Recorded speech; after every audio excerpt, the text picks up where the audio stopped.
sports. We'll start our night off in Indiana, where some athletes are using the setting of the Final Four to take a stand against discrimination.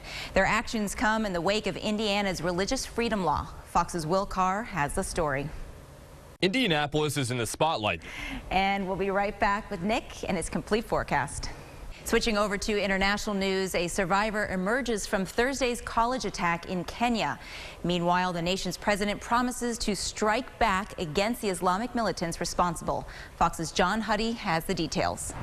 As Kenya's president vowed to the 4 states, the Joplin Blasters are gearing up for its first home game, which means hiring new workers.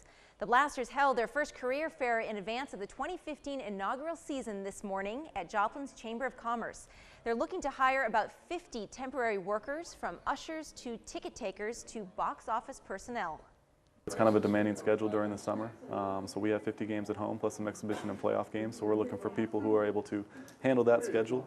They're able to be reliable and be able to be counted on for our season. Officials are looking to narrow down the candidates in the next 2 weeks. They are still accepting applications. A former Miami high school teacher is wanted on a bench warrant for Tuesday and Thursday. Warmer tomorrow. I'll take that. Yes, definitely warmer than where we were today. Thank you, Nick. All right. And finally tonight, hundreds of children search for thousands of eggs in Joplin. The Hope City Church invited the community to join its congregation. And you know I'm super excited about what's coming up next. I think you might be too. Some organic produce for you. We'll wrap things up in Southeast Kansas when we return. And as I'm saying, it's the most wonderful time of the year if you love fresh produce. Dry. Thank you, Nick. All right. And finally tonight, the 2015 Farmers Market season officially kicks off in Pittsburgh. This morning, vendors were open for business under the downtown pavilion. The offerings range from early spring produce, including onions and kale, to artisan breads and natural soaps and lotions.